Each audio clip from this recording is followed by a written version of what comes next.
사순절은 우리가 이제 금식이나 또 선행이나 또 예배에 집중하면서 그리스도의 고난에 동참하고 또 경건의 훈련을 통해서 우리의 신앙을 이렇게 세워가는 그러한 절기입니다. 특별히 많은 시간을 우리가 이 절기에는 말씀을 묵상하고 또 기도하는 그러한 시간인데, 그래서 오늘은 우리가 이 새벽에 묵상했던 말씀 가운데 기도에 대한 예수님께서 가르쳐 주신 기도를 통해서 기도에 대한 주제로 말씀을 나누고자 합니다. 오늘 본문의 말씀은 이제 예수님께서 제자들에게 가르쳐 주신 기도, 그래서 주기도문, 주의 기도, 주기도문이다라고 이렇게 이야기합니다. 이 주기도문은 사실 우리 그리스도인들의 기도에 있어서 모든 기도의 뼈대가 되는 그러한 기도가 바로 주기도문입니다. 초대교회 교부였던 터툴리아는 이 주기도문, 예수님께서 가르쳐 주신 주기도문을 복음서 전체의 개요다 이렇게 이야기했습니다. 복음서 전체의 내용을 압축해 놓은 것이 주님의 기도다라고 이렇게 이야기했고, 뿐만 아니라 기도의 정수이면서 우리에게 기도를 가르쳐 주는 기도다. 기도가 무엇인지, 또 기도를 어떻게 해야 하는지, 우리 기도의 내용이 무엇이어야 하는지 가르쳐주는 기도, 그것이 바로 주기도문이다 이렇게 말했습니다. 그리고 마틴 루터 목사님은 이제 이 주기도문을 하나님이 주신, 우리에게 주신 선물이다 이렇게 말했고요. 그리고 또 이제 모든 기도의 알파벳이고 기도 중에 기도다라고 이렇게 이야기했습니다. 이처럼 이 주기도문은 사실 우리의 기도에 있어서 너무나 중요한 것이죠. 기도의 형식이나 방법을 우리에게 알려주기도 하지만 더 중요한 것은 이것이 바로 기도의 핵심을 알려주는 것이기 때문에 우리가 주기도문을 알지 못하고서는 우리가 바르게 기도할 수 없는 것입니다. 그래서 우리는 주님의 기도에서, 주님의 기도로부터 우리의 기도가 시작되어지고, 그리고 기도의 깊이를 더해가면서 또 주님의 기도로 기도를 마쳐야 하는 것입니다. 만약에 여러분의 기도가 어떤 기도이든지 그 주님의 기도를 벗어나게 된다고 한다면 그 기도는 하나님께서 듣지 않으십니다. 우리 기도의 모든 내용, 그리고 기도의 핵심, 그것은 바로 주님의 기도, 이것을 벗어나서는 되지 않는다라는 것이죠. 그런 면에서 이제 오늘 우리가 이제 이 기도를 완성하게 하소서라는 제목으로 말씀을 나누는데, 우리가 기도를 할 때에 기도의 핵심을 이야기하는 것이 주기도문이니까 우리가 무엇을 기도해야 하는가, 우리가 기도할 때에 도대체 우리는 무엇을 가지고 기도해야 하는가라는 것을 함께 또 상세하게 우리가 한 구절 한 구절을 살펴보아야 하지만 시간상 우리가 짧게 이렇게 전체적인 계략적인 것을 한번 말씀을 나누고자 합니다. 우리는 무엇을 기도해야 하는가? 첫 번째는 하나님의 이름을 불러야 합니다. 우리의 기도는요, 하나님을 부르는, 처음 우리의 모든 기도는요, 하나님을 부르는 그 부름으로 시작되어집니다. 특별히 여러분, 오늘 본문에서는 예수님께서 우리의 기도를 가르쳐 주시면서 하나님을 뭐라고 부릅니까? 아버지여. 하나님을 아버지라 이렇게 부릅니다. 여러분, 예수님께서 하나님을 아버지라 불렀다고 해서 하나님은 남성이구나, 그렇게 여러분 단순하게 생각해서는 안 됩니다. 예수님께서 하나님을 아버지라 부르는 것은 그 하나님의 남성적인 이미지를 이야기하는 것이죠. 특별히 그 하나님을 이제 부르면서 하나님은 우리를 보호해 주시는 분이시다, 하나님은 가장 좋은 것으로 주시는 분이다라는 그런 이미지를 이제 우리에게 알려주면서 주시기 위해서 하나님을 아버지라 부르는 거죠. 근데 이제 특별히 또 이 아버지라 부르는 원래의 의미는요, 아버지 하면 조금 더 이렇게 격식을 차린 그런 호칭 아니겠습니까? 근데 실제적으로는 하나님을 아빠라고 부르는 거죠. 아빠. 마치 어린 아기가 자기 아버지를 향해서 아빠라고 부르듯이 아바 이렇게 부르는 거예요. 아바. 여러분, 어린 아이에게 있어서 아빠는 어떤 존재입니까? 어린 아이에게요, 어린 아이에게 이제 그 아빠는요, 전지전능한 존재입니다. 모든 것을 알고 모든 것을 할 수 있고, 그래서 그 아이는 아빠를 우러러 보는 거죠. 굉장히 큰 존재로 그 아이가 아빠를 안다라는 겁니다. 뿐만 아니라 또한 아빠는요, 가장 친근하면서 최고 존경의 대상입니다. 근데 예수님께서 바로 하나님을 아빠라고 부르는 거죠. 우리가 하나님을 아버지라 부를 수 있는 이유가 무엇입니까? 그것은 바로 예수님께서 하나님을 아버지라, 아빠라 불렀기 때문에 우리도 하나님을 아버지라 부르는 거예요. 그런데 오늘 제자들에게도 기도를 가르치면서 하나님을 아빠라고 부르도록 가르칩니다. 여러분, 이 아빠라는, 아버지라는 의미에는 여러 가지 의미가 담겨 있지만 오늘 저는 두 가지만 말씀을 드리도록 하겠습니다. 그래서 우리가 기도할 때 어떤 기도를 하든지 하나님을 부를 때에 하나님을 부르지 않습니까? 아버지라 부르든지 다른 그런 어떤 수식어를 붙이든지 하나님을 부르게 될 때에 그 하나님을 부를 때에 반드시 이것을 믿고 확신하면서 여러분 우리가 기도해야 됩니다. 하나님을 아버지라 부를 때에는요, 그 하나님을 어떤 분으로 인식하느냐, 믿느냐, 바로 구하는 것을 주시는 분이다라는 그 믿음 가운데 하나님을 아버지라 부르는 겁니다. 누가복음 11장 이제 오늘 읽었던 본문 이후에 5절부터 8절에 보게 되면 예수님께서 하나의 이제 비유를 말씀하시는데 간청하는 자의 그 친구의 비유를 이야기하고 있습니다. 밤에 이제 잠이 다 들은 그 친구의 집에 가서 떡을 요청하지 않습니까?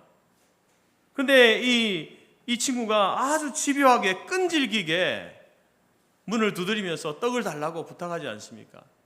물론 이제 그런 어떤 행동을 통해서 우리의 기도가 예수님께서 말씀하실 때 우리의 기도는 집요하고 끈질기게 기도해야 된다라고 하는 그러한 행위를 강조하고 있는 것은 맞습니다.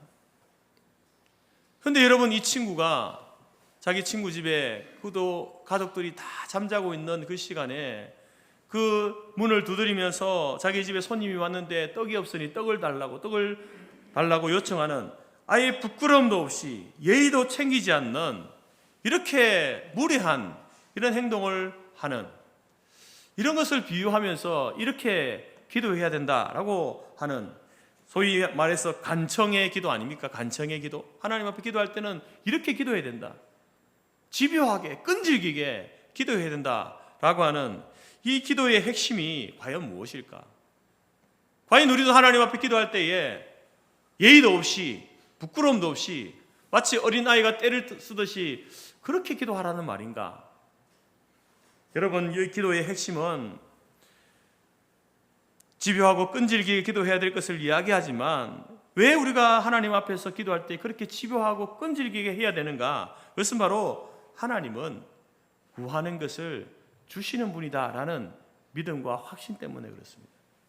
비록 내가 예의 없는 그런 행동으로 또는 부끄러움도 없는 그런 행동으로 기도한다 할지라도, 요청한다 할지라도 우리 하나님은 내가 구하는 것을 반드시 주시는 분이다라는 그 믿음과 확신을 가지고 기도하라는 것입니다.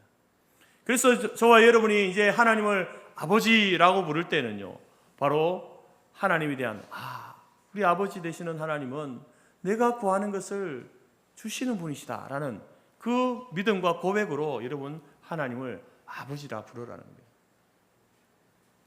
그리고 그 다음 본문에 보게 되면 또 예수님께서 기도를 가르치면서 구하라, 찾으라, 문을 두드려라,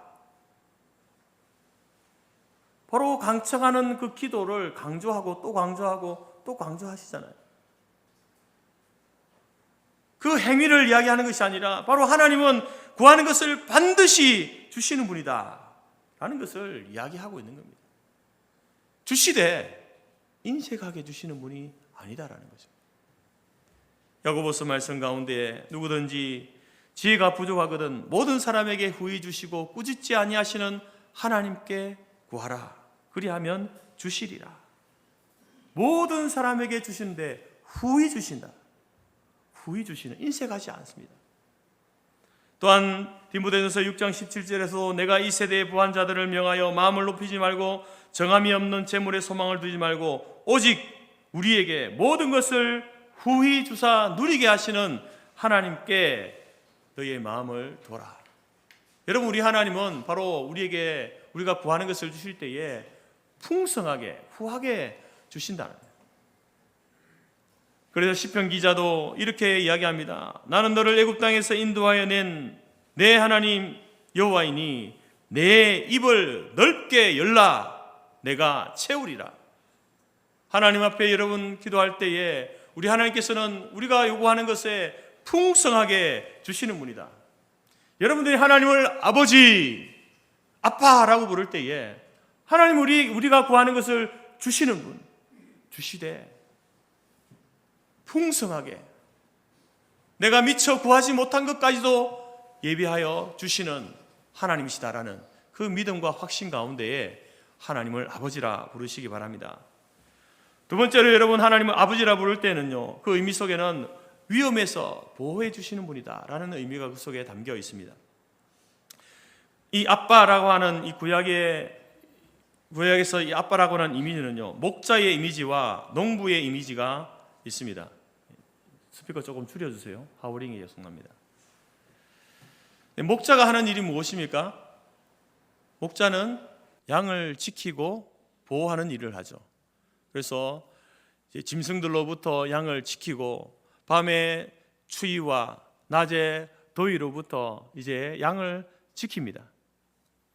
농부가 하는 일은 무엇입니까? 곡식이 잘 자라도록 돌보는 그러한 역할을 하지 않습니까? 그래서 그 필요한 것이 무엇인지를 그것을 제때제때 공급해주는 그러한 일들이 농부가 하는 일입니다. 이처럼 이제 우리가 하나님을 아버지다라고 부를 때에는 바로 그렇게 하나님께서 자기의 백성들을, 자기의 자녀들을 지키시고 돌보시는 하나님이시다. 그런 신뢰 가운데에 하나님을 아버지라 불러야 된다는 겁니다.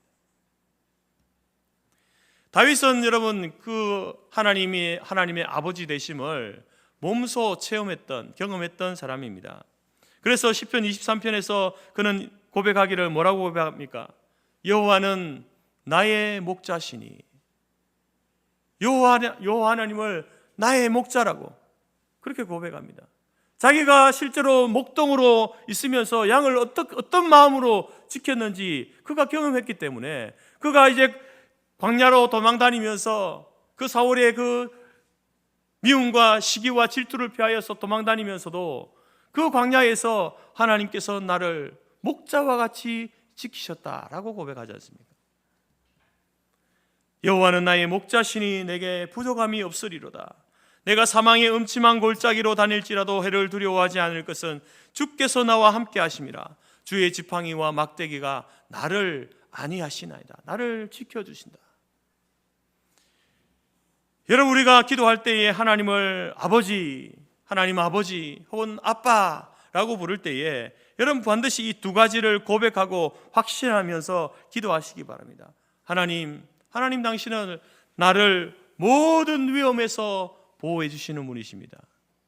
하나님 당신은 내가 구하는 모든 것을 반드시 주시되 후히 주시고 꾸짖지 아니하시는 하나님이십니다. 이런 믿음과 확신 가운데, 고백 가운데 여러분 하나님을 아버지라고 부르시기 바랍니다. 두 번째로 우리가 기도해야 될 것은요, 하나님의 뜻에 순종하기를 기도해야 됩니다. 2절 말씀을 보십시오. 이름이 거룩히 여김을 받으시오며 나라가 임하시오며, 그리고 이제 다른 본문에 보게 되면 그 이후에 뜻이 하늘에서 이룬 것 같이 땅에서도 이루어지이다, 이렇게 이제 기도하고 있습니다. 여러분 이 기도의 의미가 무엇입니까? 이름이 거룩히 여김을 받으시오며 나라가 임하시오며, 그것은 바로 하나님의 이미 임한 하나님의 나라에 내가 통치를 받고 있다. 그리고 하나님의 그 이름이 나로 말미암아 칭송받게 되어지기를 원합니다. 그런 기도가 이름이 거룩히 여김을 받으시오며 나라가 임하시오며 라는 그 기도의 의미입니다. 여러분 우리가, 저와 여러분이 대한민국의 국민 아닙니까? 그런데 여러분 우리가 언제 진정한 대한민국의 국민이 될까요?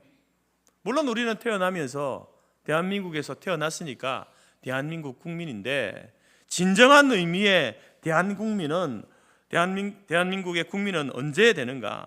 그것은 바로 이 국민이라고 하는 것은 국가가 베푸는 특권만 누리는 사람이 아니라 국가의 의무를 국가를 향한 국민의 의무를 다할 때에 그때서 비로소 그가 진정한 국민이 되는 겁니다. 마찬가지로 여러분, 우리가 언제 하나님의 나라의 백성이 될까요?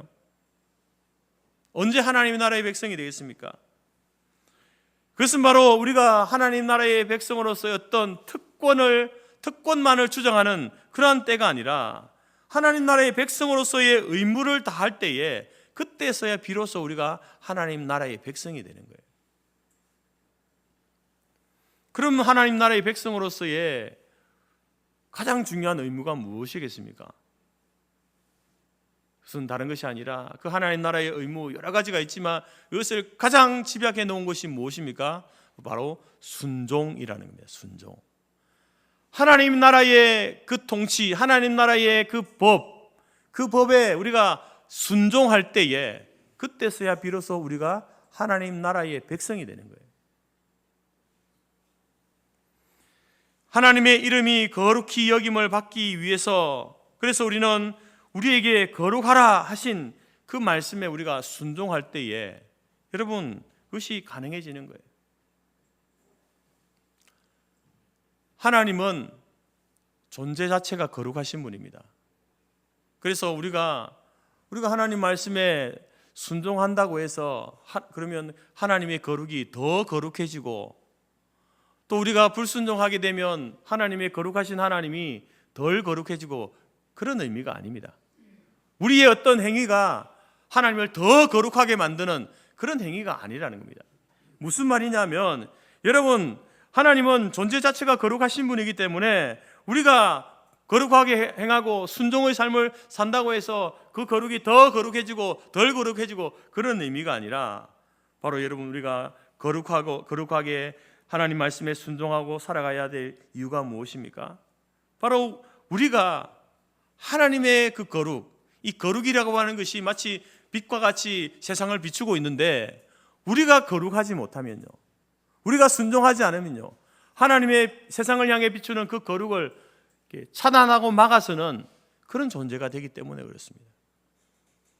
하나님의 거룩이 마치 햇빛과 같이 이 세상을, 온 세상을 비추고 있는데 우리가 순종하지 않고 거룩한 삶을 살지 못하면요, 우리가 그 거룩을 막아서는 자가 된다는 거죠. 마태복음에 보게 되면 그 뒤에 이제 뜻이 하늘에서 이룬 것 같이 땅에서도 이루어지다, 이렇게 예수님께서 기도를 이어서 가르쳐 주고 있습니다. 여러분, 이 기도는 무슨 말입니까? 하나님의 뜻이 하늘에서 이룬 것 같이 땅에서도 이루어지기를 원합니다, 이런 기도를 하는 것은 무슨 말입니까? 언제 여러분 이 기도가 이루어질까요? 그것은 바로 우리가 하나님의 뜻에 순종할 때. 그래서 여러분, 우리가 이 이름이 거룩히 여김을 받으시오며 나라가 임하시오며 뜻이 하늘에서 이룬 것 같이 땅에서도 이루어지이다 라고 하는 예수님께서 가르치는 이 기도는 무슨 의미입니까? 한마디로 말하면, 하나님, 제가 하나님의 뜻에 순종하겠습니다, 그 기도를 하는 거예요. 그 기도. 하나님, 제가 하나님의 뜻에 순종하겠습니다, 이 기도가 바로 2절에 나와 있는 이 기도라는 겁니다. 여러분, 우리는 많은 부분 기도를 할 때에 요청하는 기도를 많이 하잖아요. 근데 이 순종의 기도를 할 때도 요청을 하죠. 하나님, 제가 이러한 일에 순종하겠습니다 라고 해야 되는데, 우리는 어떻게 합니까? 하나님, 제가 이런 일에 순종할 수 있도록 해주세요. 아니, 자기가 순종을 결단하면 되잖아요.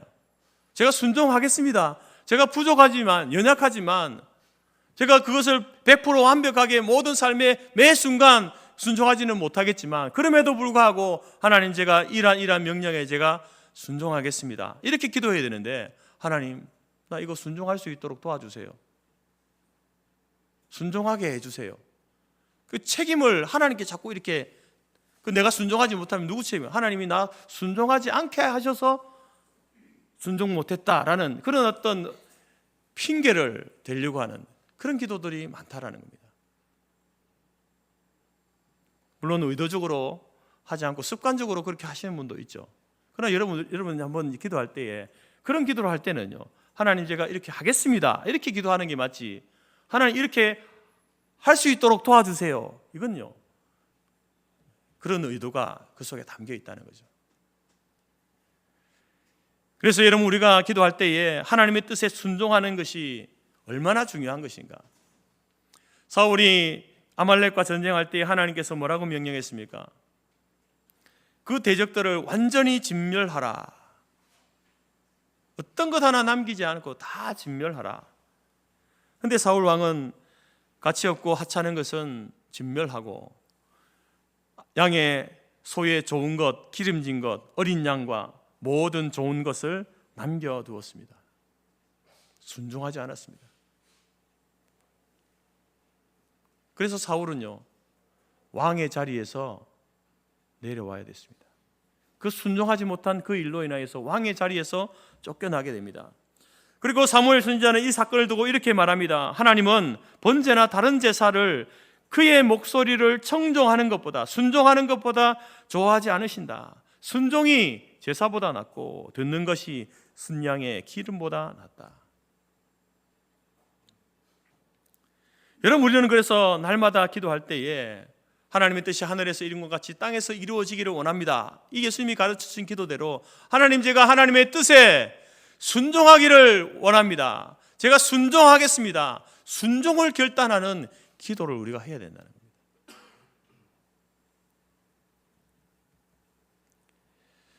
중세 유럽 어느 수도원에서 수도사를 이제 뽑기 위해서 면접을 하게 되는데, 면접할 때에 이제 수도 원장이 두 명의 그 수도사가 되기 찾아온 두 명의 청년에게 시험 테스트를 하게 됩니다. 어떤 테스트를 했냐면은 이 두 사람에게 배추 모종을 주고 밭에 가서 배추를 심으라, 이렇게 이제 이야기를 했습니다. 중세 수도원은 여러분 뭐 기도 말씀을 연구하고 기도하고 하는 그런 일도 했지만, 또 이제 중세 수도원은 자급자족을 했거든요. 그래서 밭에 가서 일을 하고 스스로 땀 흘려 일해서 그것을 통해서 얻는 곡식으로 이렇게 먹고 기도하고 말씀에 집중하는 그런 일들을 했죠. 그래서 기도하는 것과 일하는 것을요, 아주 동등하게 봤습니다. 그래서 이제 그 수도사가 되기 위해 찾아온 그 두 사람에게 배추 모종을 밭에 가서 배추를 심고 오라라고 하면서 어떤 이야기를 했냐면은, 배추를 심을 때에 뿌리가 하늘로 가도록 심어라, 이렇게 명령한 거예요.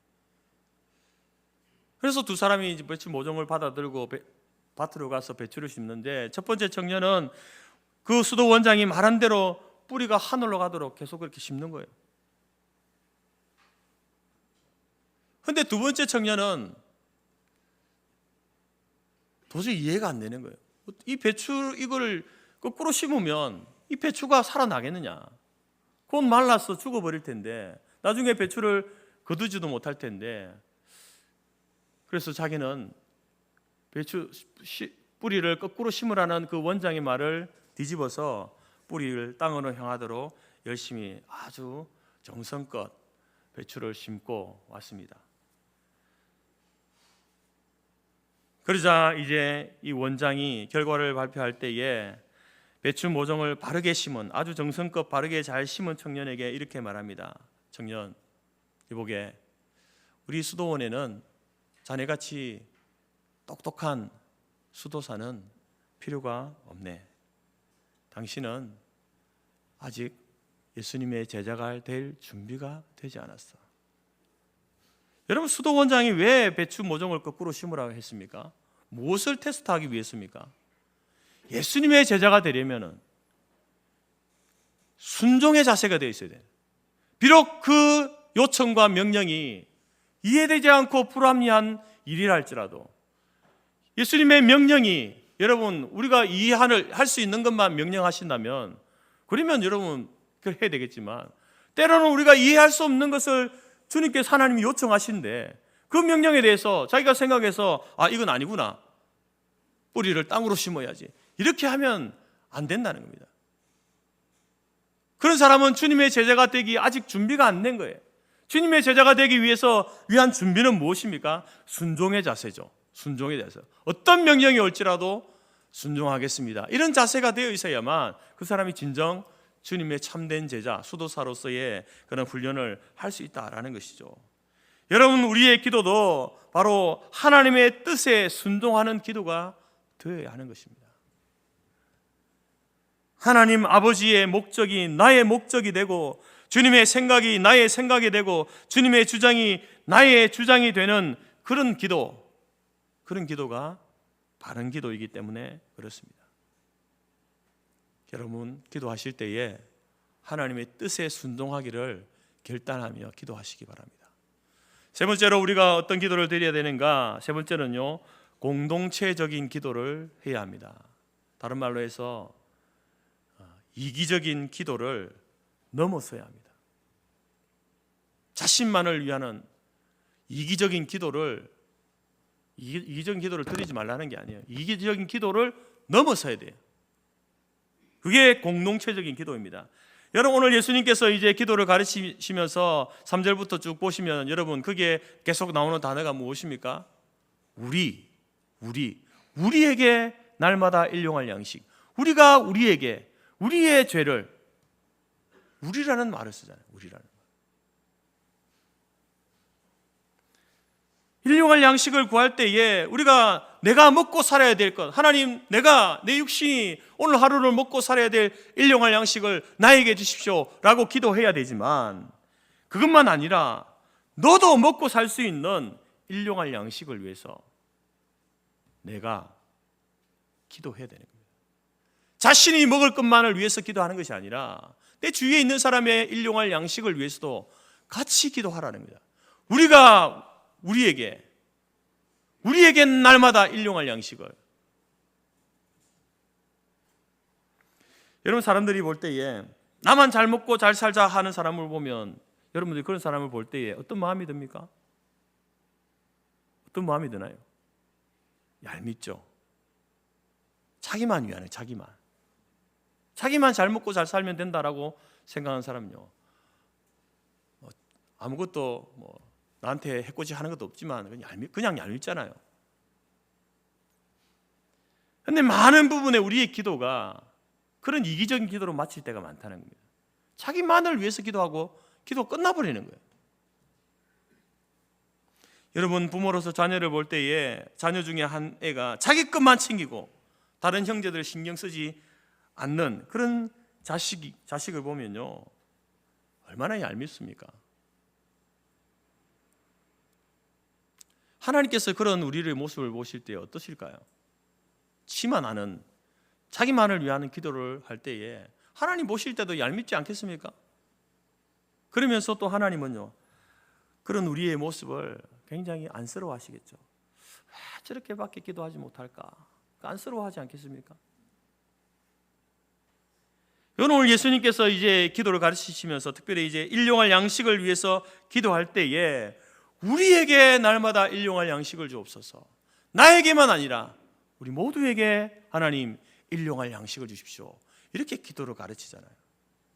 마태복음 14장에 보게 되면 예수님께서 오병이어의 사건을 통해서 예수님께서 우리의 일용할 양식에 대해서 무척 관심이 많다라는 것을 그 말씀을 통해서, 사건을 통해서 말씀하고 있잖아요. 그런데 그때에 여러분, 그곳에 이제 예수님께서 그 일용할 양식에 대해서 관심을 가진 사람들이 어떤 소수의 특별한 사람들이었습니까? 아니었습니다. 그 게네사렛 벳세다 광야에 있었던 5,000명 모든 사람들, 그들이 때가 되었는데 식사를 하지 못하는 그것에 대해서 안타까워하시면서 제자들에게 너희가 먹을 것을 주어라, 너희들이 다 저 사람 모두에게 먹을 것을 주어라, 이렇게 말씀하잖아요.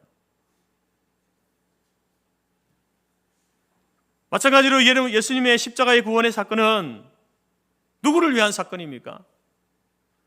택함받은 모든 사람들을 위한 구원의 사건, 그게 예수님의 십자가의 사건이에요. 누구를 위한 사건이라고요? 택함받은 모든 사람들을 구원하시기 위한 사건이 십자가의 사건입니다. 이처럼 여러분, 우리가 드리는 우리의 육신의 필요를 위해서 드리는, 혹은 영적인 필요를 위해서 드리는 이러한 기도는 그래서 공동체적인 것이 되어야 됩니다.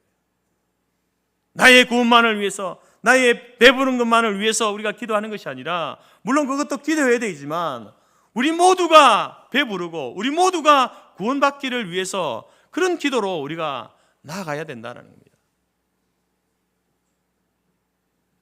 그래서 우리는 그런 이 공동체적인 기도가 기도만 아니라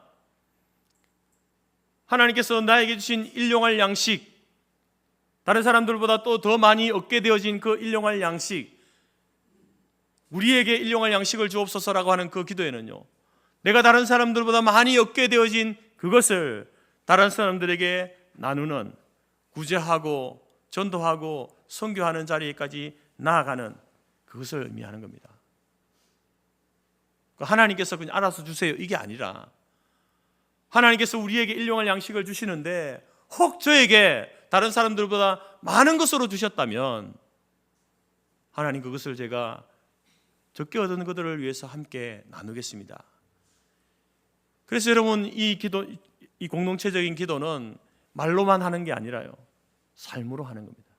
우리의 기도의 완성은 입술의 기도로 시작되어지지만 그래서 삶으로 완성되는 거예요. 두 번째, 용서의 측면도 마찬가지 아닙니까? 용서에 대한 기도를 하지 않습니까? 우리가 우리에게 죄 지은 모든 사람들을 용서하니 하오니 우리 죄도 사하여 주옵소서. 여러분, 나에게 해를 입힌 다른 사람을 용서하지 못하면서 나만 용서받고 내가 하나님의 자녀로 살겠다라는 하는 그것이 얼마나 이기적인 겁니까? 다른 사람은 용서하지 못하면서 나만 하나님께 용서받고 하나님의 자녀로 행복하게 기쁘게 살겠다. 너무 이기적이지 않습니까? 예수님께서 마태복음 18장에서 1만 달란트 탕감받은 사람과 100데나리온 빚진 자 이야기를 통해서 우리에게 주시는 메시지가 무엇입니까? 다른 사람을 용서하지 못하는 이기적인 사람은 하나님으로부터 용서받을 자격이 없다는 거죠. 그래서 우리는 용서받은 죄인입니다. 하나님의 큰 용서를 받은 사람입니다. 그런데 이 기도는 무엇입니까? 우리가 우리에게 죄 지은 사람을 용서하오니 우리 죄도 사하여 주옵소서. 이제 우리는 용서받은 죄인이니까 이제는 우리가 용서하는 자리까지 나아가야 된다는 거예요. 용서받은 그 위치에만 머물러 있는 게 아니라 용서하는 자리까지 나아갈 때에 여러분, 이 기도가 완성되는 거예요. 우리가 우리에게 죄 지은 모든 사람을 용서하오니 우리 죄를 용서하여 주옵소서. 세 번째는 무슨 기도입니까? 시험에 들지 않게 해달라는 기도 아닙니까? 시험에 들지 않게 해달라, 유혹에 빠지지 않게 해달라, 실족하지 않게 해달라. 여러분, 많은 사람들이 유혹에 무너지고 넘어집니다. 우리가 시험을 받는다는 것, 유혹에 빠진다라는 것은요, 어떤 의미냐면 하나님과의 관계가 멀어진다는 것을 의미합니다. 우리의 우선순위에서 하나님의 말씀이 차선이 되고 세상적인 욕심, 욕망이 최우선되는 것, 그것이 시험에 빠지는 것, 유혹에 빠진 것, 실족하게 되는 거죠. 그런 이러한 시험과 이러한 유혹은요, 누구에게나 올 수 있습니다. 목사에게도 올 수 있고요, 장로에게도, 권사, 집사, 이런 모든 성도들의 모든 사람들에게 이런 유혹은 누구에게나 있다라는 겁니다. 그래서 누구나 넘어질 가능성을 갖고 있는 것이죠. 그래서 우리는 우리 스스로가 그런 유혹에 빠지지 않도록 우리 자신을 위해서 기도해야 합니다. 그렇게 기도에 마치는 것이 아니라 서로를 위해서, 하나님, 우리 목사님 그 유혹에 빠지지 않도록, 넘어지지 않도록 하나님 도와주십시오. 하나님, 우리 장로님, 우리 권사님, 우리 집사님 세상 가운데 살면서 유혹에 넘어지지 않도록 도와주십시오. 하나님, 우리 교회 성도들, 우리의 자녀들, 우리의 지체들 세상을 살아가면서 그 자신의 욕망과 그 욕심 때문에 무너지지 않도록 하나님을 최우선하는 삶을 살 수 있도록 하나님 도와주십시오. 그래서 우리는 서로를 위해서, 서로가 여러분 죄의 유혹에 빠지지 않도록 기도해야 된다는 겁니다. 예수님께서는 바로 이런 일용할 양식의 기도, 용서의 기도, 또한 죄의 유혹에 무너지지 않는 그런 기도를 할 때에 자신만을 위해서 그렇게 기도하지 말고 우리를 위해서, 우리 공동체를 위해서, 전체를 위하여서 기도할 것을 우리에게 가르쳐주고 있다라는 겁니다. 여러분, 사순절은 예수님의 행적과 예수님의 말씀을 깊이 묵상하는 절기입니다. 특별히 또한 기도하는, 예수님의 기도를 닮아 기도하는 절기 아니겠습니까? 여러분은 이 절기에 무엇을 기도하시겠습니까? 무엇을 기도하시겠습니까? 사순절의 기도라고 하는 기도시가 있는데요. 여러분은 이 기도시를 이제 낭송으로 먼저 한번 들어보도록 하겠습니다. 들어주십시오.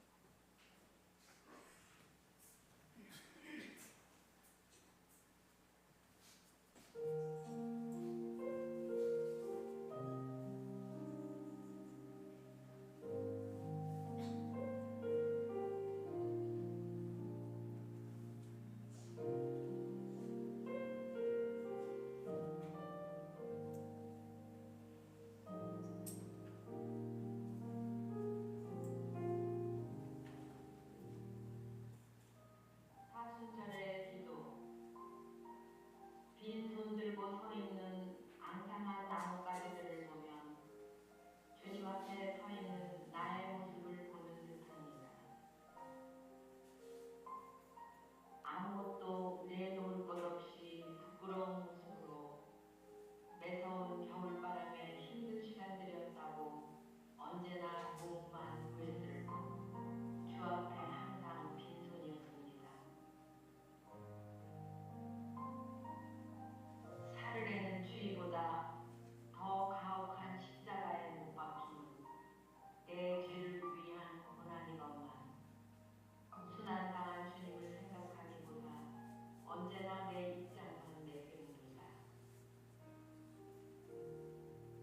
돌멩이보다 더 단단한 아집과 나무 껍데기처럼 두꺼운 죄악의 옷을 입고 내려놓을 줄 모르는 자아가 이 사순절에 깨지게 하소서.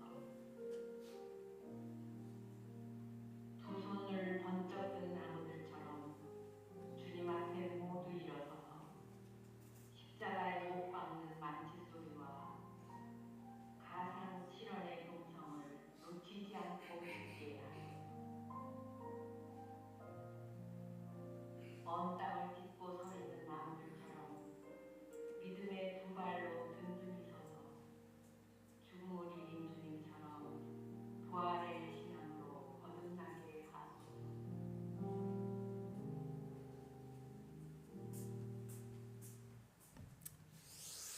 제가 읽는 것보다 우리 여성의 목소리로 낭낭하게 읽는 것이 더 도움이 될 것 같아서 녹음을 해서 이렇게 들려드립니다. 여러분은 이 사순절에 어떤 기도를 하나님 앞에 드리겠습니까? 오늘 우리가 말씀을 통해서 우리가 하나님 앞에 기도해야 될 것은 바로 우리의 모든 위험과 모든 어려움 가운데서 우리를 지키시고 보호해 주시고 우리의 구하는 것을 풍성하게 해주시는 하나님의 이름을 부르며 하나님의 이름을 부를 것을 우리에게 요청하고 있습니다. 뿐만 아니라 예수님께서 그렇게 하셨던 것처럼 하나님의 뜻에 순종하기를 결단하는 기도를 하시기 바랍니다. 그리고 자신만을 위한 이기적인 기도가 아니라 우리 모두를 위한 공동체적인 기도로 나아갈 수 있기를 간절히 바랍니다. 기도의 시작은 입술의 기도로 시작되어집니다. 우리 입을 열므로 기도가 시작되어지지만 기도의 완성은 우리의 삶으로 완성되는 줄 믿습니다. 사랑하는 성도 여러분, 오늘 2025년 사순절기에 그리고 앞으로 다가올 고난주간과 부활주일에 우리의 기도가 입술의 기도로 끝나는 것이 아니라 바로 여러분의 삶을 통해서 주님께서 가르치신 그 기도가 완성되어지는 그러한 경험을 하는 귀한 절기가 되어지기를 주님의 이름으로 축복합니다. 기도하겠습니다. 하나님 아버지 감사합니다. 예수님께서 우리에게 기도를 가르쳐 주시니 감사합니다.